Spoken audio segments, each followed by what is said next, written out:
Microsoft just announced that they are withdrawing some of the cloud and AI services that they were providing to the Israeli military unit, Unit 8200, which is basically Israel's NSA. And by doing so, they became the first US company since the genocide began to withdraw any of the technology that they're providing to the Israeli military. So that is a pretty significant and unprecedented move to see this happen and kind of contribute to this isolation that is becoming global now of the Israeli military. And for that to come home and to come to the tech industry as well, that is fast forwarding and accelerating the genocide in an unprecedented way.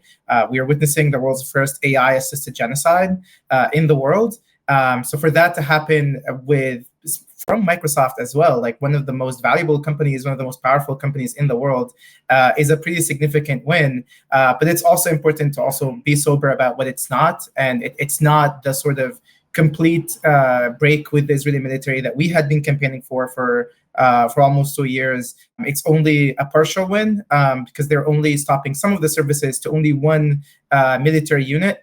Whereas the vast majority of their contract with the Israeli military remains intact. And we know from reporting that Microsoft has a footprint in all the major military infrastructure in Israel. So there is still plenty of work to be done.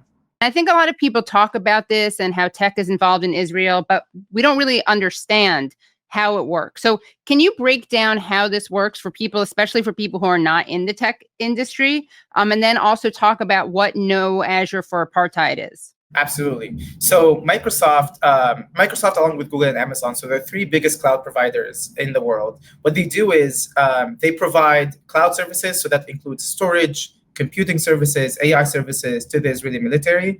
That enables the Israeli military to store the massive amounts of surveillance data that they collect on Palestinians.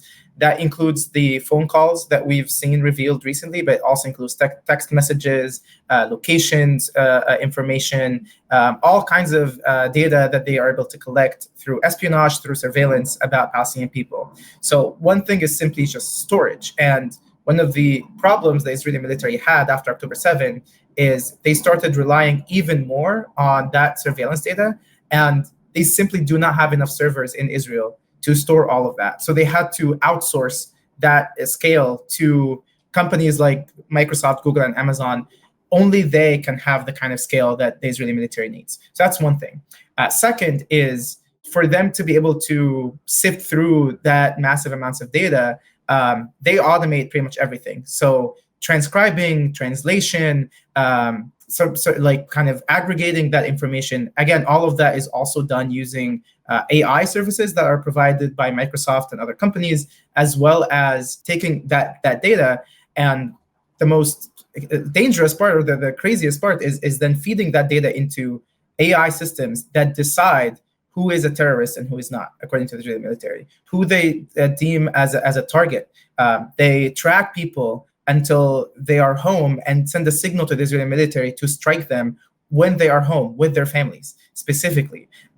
They label locations as bombing targets. So there is systems like, for example, the Gospel is this AI system that was revealed 2 years ago that marks different locations in Gaza as sites for bombing, including explicitly civilian targets, or what they call power targets, schools, hospitals, etc., whose function is to, according to the Israeli military, put civilian pressure on the Hamas government.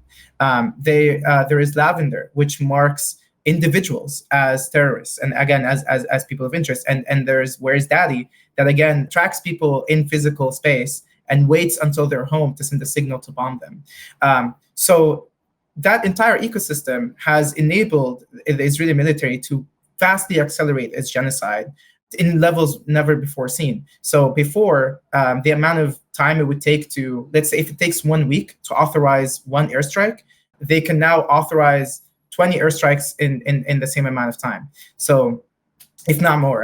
So the scale of the destruction, the death that we see in Gaza is accelerated through the provision of these technologies. And Microsoft specifically is perhaps the most complicit tech company because they are embedded in every major technological infrastructure in the Israeli military. They collaborate with not just Unit 8200, but with Air Force units, with ground units, naval units. They send their engineers to embed themselves in the military units and behave as if they were soldiers. They provide consulting services to the Israeli prison services, and they have a lot of ties with the Israeli government as well that goes beyond the military. So at this point, what we have been trying to sound the alarm about is, given how essential these companies are to this genocide, we should treat them as weapons manufacturers. And they are effectively producing digital weapons to the Israeli military that enable them to fund this genocide, that are as essential as the bombs and the bullets and the planes, right? So we've launched No Azure for Apartheid in May of last year. We are a worker-led campaign of Microsoft workers who are demanding an end to Microsoft's relationship with the Israeli military and end to the complicity in the apartheid and genocide. We have four main demands. Number one is IOF off Azure, so ending all of the sales of all of the Azure services, Azure being Microsoft's cloud, to the Israeli military. Two is disclosing all the ties between the military, Microsoft and the military, because a lot of the stuff is hidden. Three is calling for a ceasefire. And lastly is ending the discrimination against Arab, Muslim, and pro-Palestinian employees of the company. And what is this Unit 8200? Yeah, so Unit 8200 is, it functions like Israel's NSA. Basically, it's the Israeli military spy unit. They are the ones who are responsible for collecting massive amounts of surveillance data about Palestinian people in Gaza and the West Bank. They have, it was recently revealed, they are tracking pretty much every phone call that is made by a Palestinian. And they're using this data, storing it on Microsoft servers, then using it to target people in Gaza, as well as to even retroactively justify the murder of Palestinians in the West Bank. It's also used to enforce the apartheid regime, decide who to target or surveil, and some of the bar for flagging a person has been very, very low. In some cases, even mistranslations of Arabic words is enough to get people flagged. What is it that you want them to do that they still haven't done? So in other words, like, what needs to happen next? So Microsoft put out a statement in response, supposedly, to the Guardian's article. The Guardian released a report just a couple weeks ago, a month ago, calling out Unit 8200's surveillance of Palestinian phone calls and how all of that terabytes and terabytes of data was being stored on Microsoft Azure. Microsoft responded by opening a second investigation. For the record, this is their second investigation that they've opened into looking into their contracts with the Israeli military. The first was opened after some of our actions and promptly closed with no finding of wrongdoing. They recently, last week, released a statement saying, okay, we did this investigation.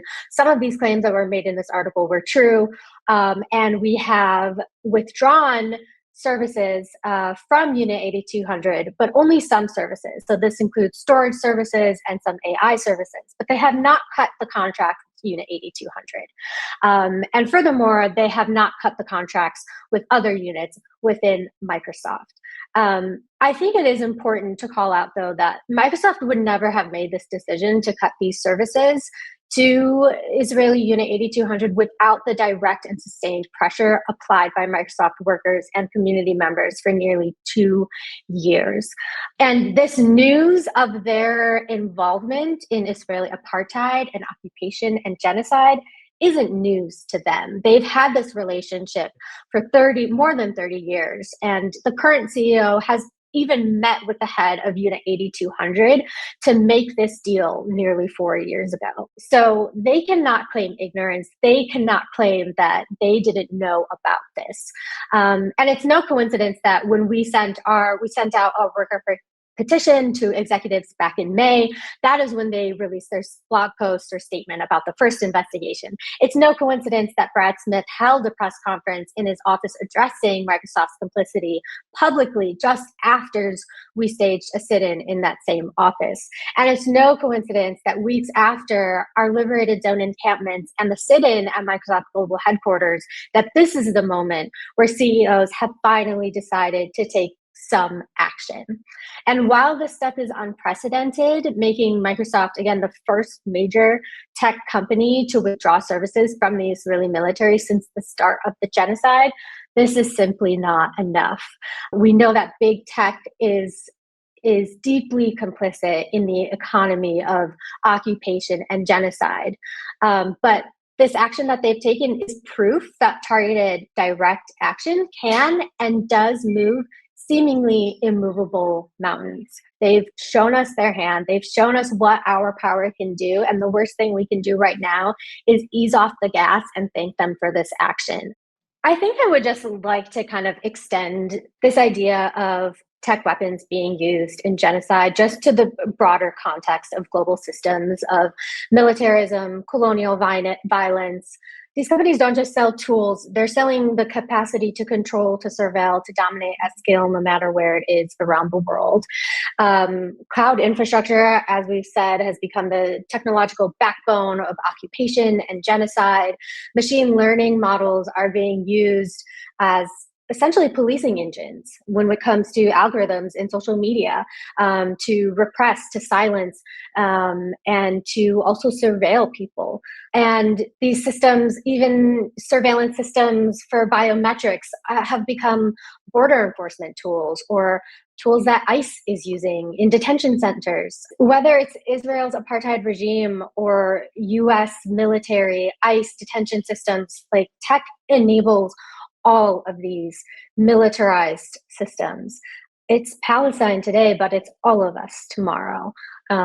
This technology will be and already is being used against all of us.